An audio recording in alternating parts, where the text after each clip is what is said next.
Bom dia, boa tarde, boa noite, compas do Rolê Mais Longo, tudo bem com vocês? Hoje estamos aqui com mais um Rolê Mais Longo Notícias e hoje a gente vai falar do EICMA 2025, tá? Que é aquele evento gigante de motocaragem que está acontecendo lá em Milão.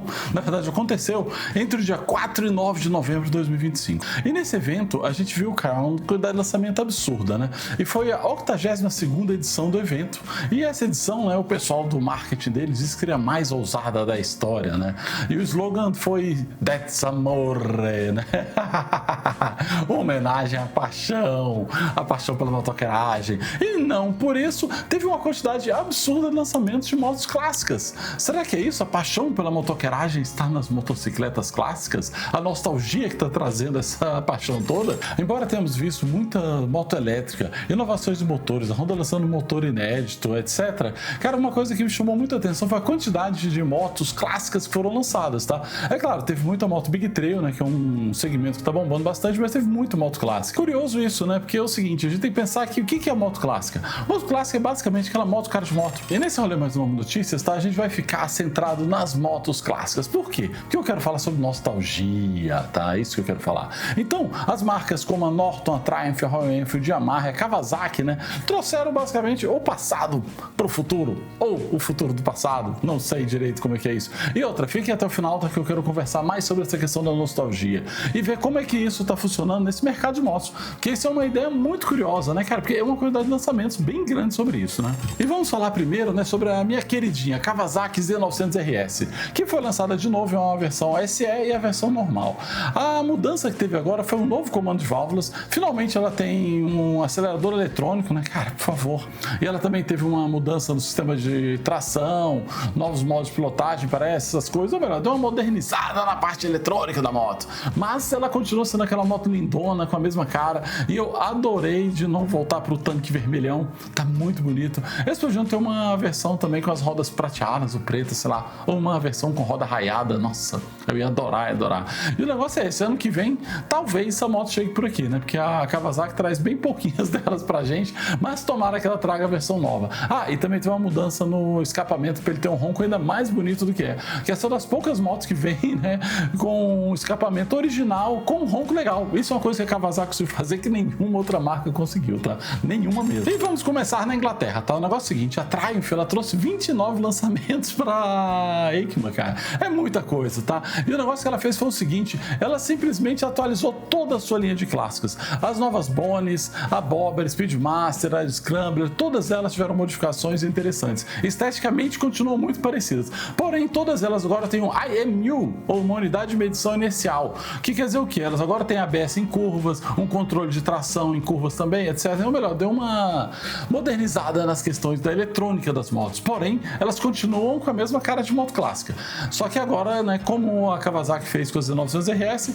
elas estão bem mais modernas na parte eletrônica, o que é bom, né, porque afinal de contas a gente gosta dessas coisas que deixam a moto mais segura, mas ao mesmo tempo, será que precisa disso mesmo para moto clássica, hein? Às vezes eu fico pensando nisso, né, porque uma moto clássica cheia de frescura eletrônica, né, pode ter seus problemas. Tivemos também, gente, um retorno lendário da Norton, tá? E ela voltou com a Manx R, ou Manx R, né? Que é uma moto carenada, e a Manx, que é a Naked. O nome Manx, tá, gente? É ligado com as vitórias da marca na prova do Isle of Man, o Isle of Man TT, né, nas décadas de 40, 60, quando a Norton arrasou, tá? E essas motos novas, elas têm um motor V4 de 1.200 cilindradas, suspensão semiativa, acabamento super fino, elegante, do jeito que a galera gosta, e elas, na verdade, não são motos clássicas, né? A marca é clássica. Eu coloquei ela aqui porque é uma marca que traz nostalgia na modernidade. É um nome nostálgico com moto nova. Olha que curiosidade, né? E são motos, cara, lindas. Eu só tiraria aquele corta-neve ali atrás, perto do pneu, que eu acho que não combinou em nada. Mas vai que na Europa isso é necessário. Mas aqui no BR, gente, não. E vai saber se essa moto vai parar por aqui, né? Essas marcas inglesas menores, cara, nunca pararam por aqui. Quer dizer, já pararam, né? Mas desde a década de 50, 60 nunca voltaram. E saindo da Inglaterra, vamos para a Índia, né? Já que a gente está falando de motos clássicas, vamos falar de Royal Enfield. Para celebrar seus 125 anos, isso mesmo, gente, a Royal Enfield tem 125 anos, tá? Que ela é inglesa, né? Uma marca inglesa e agora uma marca indiana. Ela lançou a esperada Bullet 650. A Bullet tem o título de nome mais antigo em produção contínua no motociclismo, cara, isso não é pouco não. E o vídeo de apresentação dela, gente, ficou muito bonito, uma bela peça de marketing da marca, e ela entra muito nessa questão nostálgica, que eu vou falar mais um pouco depois, né? E a gente deve lembrar o seguinte, né? A Bullet na Índia, ela é um ícone pop por si só, sabe? Ela tá em filmes, em tudo quanto é coisa, a galera lá adora essa moto, né? E além do lançamento dela, eles tiveram nova Himalaia 750, Continental GT 750 que ficou linda, uma nova modelo da Himalaia 450, etc. Cara, a Royal Enfield lançou um monte de coisa por lá, sabe, no EICMA. E também é uma mostra, né, que a marca indiana, cara, tá com o seu plano, né, de aumentar as vendas globalmente. E na Europa, cara, ela já vende bastante. A gente vê muitas motos da marca lá no Velho Mundo. A Yamaha, né, gente, ela não fez nenhum lançamento clássico demais. Porém, ela apostou forte na estética clássica. A nova R7 ganhou um esquema de pintura em vermelho e branco, cara, que é um pedido a você voltar, né, nas cores da primeira R1, né, que é de 1999. Nem é tão velho, mas são 26 anos atrás, né? E ela também exibiu o icônico amarelo que eles chamam de Katie Roberts, né, que, cara, muito legal, sabe, que eles gostam bastante disso. Eu vou botar umas imagens aqui para quem não saca do rolê. E também vamos lembrar o seguinte, a Vespa voltou também, tá? A Vespa teve lançamentos lá, cara, olha que doideira. A Vespa, que muita gente aqui no Brasil acha que acabou, etc, não. E é legal, né, porque é uma marca italiana, pelo menos uma, pra gente falar aqui. Ah, a Ducati também teve lançamento e tal, mas como ela não teve nada clássico, eu não vou falar aqui. Já que a gente tá falando, né, de motos clássicas, vamos falar também da Suzuki. A Suzuki mostrou lá as recém-lançadas GSX 8T e a versão carenada GSX 8TT. As duas combinam esse visual retrô com tecnologias atuais e estão equipadas com o motor dela de 776 cilindradas, painel TFT, pacote eletrônico completo, todas essas coisas que a gente tem agora. E as duas bebem da mesma fonte, que é basicamente a T500 Titan, que é uma moto, cara, que a galera adorava na Europa, com motor bem confiável e uma moto que é clássica, né? Tipo, essa é uma moto clássica. E essas motos foram feitas baseadas nesse tipo de moto, para lembrar essa ideia, entendeu? Então a Suzuki apostou bem e, na boa, as motos ficaram lindas. Eu gostei muito, principalmente da versão carenada. Eu falei que não ia falar de motos que não era clássica, né? Mas eu vou falar assim. A Suzuki lançou a SV7GX, que é uma moto de 650 cilindradas, com mais 70 cavalos e com muita tecnologia embarcada, que é basicamente um crossover de média cilindrada. Ela vai entrar, cara, para brigar com a Tiger 800, que é uma moto que eu gostei muito. Eu acho que eu vou falar dela aqui, porque depois que eu andei na Tiger 800 e também andei na Tracer 900, eu descobri que eu gosto de crossover. Podem não ser as motos mais bonitas, mas elas são uma delícia para andar. Porque elas têm as vantagens, né, de serem um pouco mais altas e tem aquela vontade de andar das motocas esportivas. Isso é muito legal. E essa com 650 cilindradas, né, que é uma média cilindrada, não é alta, pode ser uma moto muito legal aqui pro mercado brasileiro, tá? Eu gostei bastante, fiquei muito curioso e eu quero andar em uma, tá? Suzuki, traz essa motoca pra cá logo, vai. Não fica enrolando, não. E agora a gente vai falar da marca da Asa de Galinha. Ela, cara, que lançou um monte de coisa. Mandou uma moto com motor tricilíndrico lá, com um negócio eletrônico, elétrico lá, que empurra o ar mais forte, etc. Que não turbo, né? Tipo um intercooler elétrico. Lançou um monte de coisa. Acho que lançou moto elétrica, lançou o Caramba 4. E ela lançou uma moto, gente, que eu acho que é demais, tá? Que é a CB1000F. Em duas versões, né? A versão normal e uma versão com kit Sport, que tem carenagem e outras coisas. Cara, que linda demais. Essa moto ficou muito legal. E ela é baseada no Hornetão 1000. Ou seja, cara, pegou uma moto de 150 cavalos e transformou ela numa clássica. E é muito legal a gente pensar isso, tá? Porque a Honda, ela tem realmente uma parcela de culpa nesse interesse todo que a gente tem em motos clássicas, né? Porque nos anos 70, 80 ela lançou muita moto legal e muitas motos, cara, que estão aí no imaginário de todo mundo. E a CB1000F, cara, é linda. Vai entrar num momento assim muito bom. Espero que ela venha pro Brasil. Eu quero muito testar ela e, na boa, se eu tiver grana, cara, eu compro uma dessa sim, tá? Ou eu compro uma Kawasaki também, uma Z900RS também, que vai bem pro meu gosto. E agora vamos falar um pouco sobre nostalgia. E por que tanta marca lança moto de farol redondo? É só porque elas têm realmente cara de moto? Muita gente curte isso? Não é bem assim não. O uso da nostalgia é um elemento para vender mais. Basicamente, o que é nostalgia? Nostalgia é um sentimento pelo passado, normalmente um período ou lugar com associações pessoais felizes. E não necessariamente, tá? É um relacionamento com histórias suas que você lembra. Você pode ser nostálgico por uma época que você não viveu. Por quê? Porque a gente tem o cinema, você tem a música, você tem um monte de questões aí de cultura pop que te lembram de tempos que você não viveu. E isso é muito bem utilizado pelo marketing, né, que utiliza ele como ferramenta para vender mais. Acaba vendendo coisas atuais com uma pequena carinha de coisa antiga. E é basicamente isso que as marcas de moto fazem. Vamos pensar no seguinte, tirando a Triumph e a Royal Enfield, as outras marcas basicamente só fazem uma maquiagem clássica com pequenos ajustes nas motos e lançam ela nesse segmento. A nostalgia não é mais só um sentimento, gente, é uma poderosa ferramenta de marketing, sacou? Tá vendendo moto adoidada. A gente tem aí a Royal Enfield, basicamente toda a linha dela é sobre isso. Nostalgia vende, e no mercado de motos, tá? Isso é uma coisa muito importante hoje. A nostalgia se refere a lembranças associadas a emoções fortes e positivas de experiências significativas do passado.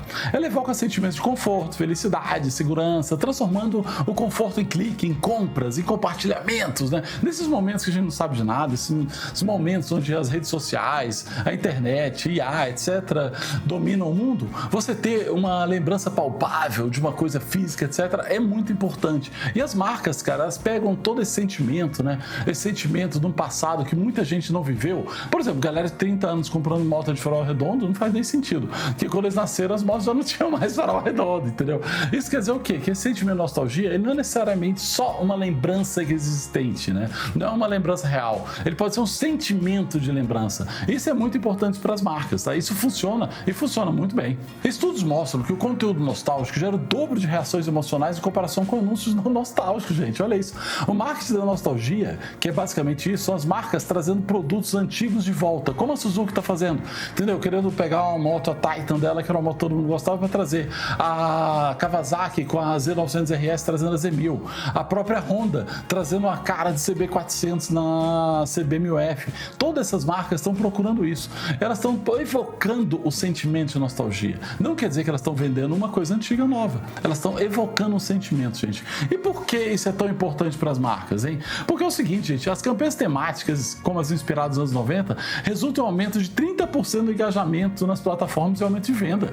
A campanha de lançamento da Bullet 650 é muito eficaz por isso, entendeu? Ela tá mostrando uma cara, né, gente, de coisa antiga, de lembranças das pessoas que tiveram uma Bullet e toda uma beleza, cara, que é muito legal. E a gente gosta muito disso. E vamos lembrar o quê? As pessoas reagem muito positivamente para essa estética mais antiga, nostálgica, né? Mesmo não tendo vivido a época. Isso é muito doido. E os estudos mostram, gente, que o relançamento de produtos retrô pode aumentar até 24% as vendas do mesmo produto. A Z900 da Kawasaki foi lançada antes da Z900RS. Porém, qual que é a moto mais vendida do segmento no Japão? A Z900RS. Isso já prova como o sentimento nostálgico é uma questão importante, entendeu? Como é que isso é uma coisa que as pessoas querem, como as pessoas têm interesse. O marketing de nostalgia explica a explosão de lançamentos de motos com apelo clássico, as conhecidas como Modern Classics, que elas são basicamente uma segurança emocional nos períodos de estabilidade social, etc., que nós vivemos agora. Então as marcas, elas aproveitam desse sentimento, né, de liquidez do mundo, etc., para trazer uma ideia de tradição, que na verdade não é tradição, não é simplesmente um novo produto. É só mais uma compra que a gente pode fazer, mas essa compra vai ser associada com algumas questões mais antigas, né, que a gente provavelmente nem viveu.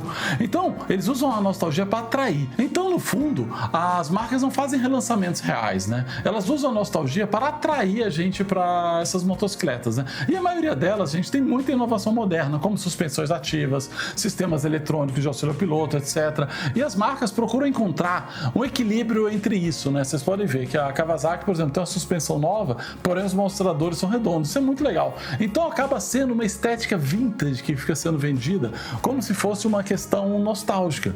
Isso é legal por quê? Porque a gente gosta de recordar esses tempos, mesmo sendo tempos que a gente não viveu. Aí marcas com grande legado, como a Royal Enfield, a Norton, a Triumph, a Honda e a Yamaha mesmo e tal, elas surfam nessa onda muito bem, né? E elas acabam fazendo uma noção de fidelidade e até autenticidade. E eu não vou esquecer, né, que nas motos americanas nós temos a Harley Davidson, né, que surfa só nisso. A marca não tem grandes novidades, etc. Ela surfa basicamente numa questão de autenticidade. Ela vende roupa e por acaso vende moto também. É basicamente isso. Não que as motos sejam ruins, gente, tá? Não tô falando que a HD vende moto ruim, não é nada disso. Então, gente, é isso, ó. Nostalgia vende, tá? Inclusive uma das motos dela, né, que tá no mercado aqui, que é mais legal, é a moto, cara, com cara de moto dos anos 50. Então a gente tem isso vendendo muito bem hoje, entendeu? E olha que são motos que custam mais de 100 mil reais, né? A gente não tá falando mais só de moto barata. Então a gente tem que pensar isso, tá? Todas as marcas têm o dedinho ali. A BMW tem a R18 e a R12, né? Tá vendo? E agora eles têm uma R12 Scrambler também, que é bem legal lá fora, que não tá por aqui. Então o negócio é esse, sabe? As marcas entenderam muito bem que as pessoas querem visitar um tempo que elas não viveram. Né? Tipo, e não é só no consumo de vinil, sabe? No consumo de motos também. Então o negócio é esse, gente. A nostalgia, ela não é uma moda passageira, entendeu? Todos esses lançamentos aí que mostram isso. Ela é basicamente o sistema do mercado para vender mais moto. E eu acho que isso vai durar muito, porque eles estão vendendo, além das motos, eles estão tendo toda uma ideia de regresso, de retorno a um tempo que você não consegue alcançar mais. E isso cola muito bem, né? E o marketing tá aí, né? A propaganda, cara, é muito eficaz em vender ideias no lugar de vender produtos. E esse esquema todo de moto nostálgica é isso, é vender uma ideia, não um produto, né? Porque a gente já tem o produto, que são as motos modernas. Então você criou uma nova categoria exatamente para pegar todo esse carinho que as pessoas têm com sentimentos que elas nem sabem de onde veio, para vender mais motos. É basicamente isso, né, gente? É um esquema de vender mais. Não quer dizer que as marcas pensam em você, pensam que querem colocar novamente moto de ferro, querem isso aqui, não. Elas só querem vender mais e usam a nostalgia como uma ferramenta de marketing. Então, gente, o negócio é esse. Você também caiu no conto do farol redondo? Eu caí, tanto é que a minha moto é clássica, né, atualmente. As motos que eu gosto, as motos que eu tento testar, que eu dou rolê, quase todas são clássicas. Não que eu não curte a modernidade, tanto é que eu tô gostando muito das motos Sport Touring, que são as crossover, né, que eu acho que, cara, são motos muito legais e corre isso da minha próxima moto ser uma dessas, tá? E você? Me diga aí, você caiu no conto da nostalgia? Você gostou dessas motos que eu mostrei? Você acha que eu falei besteira? O que você acha, hein? Vamos lá, mais grau, menos inveja e vamos continuar esse papo nos comentários. Falou!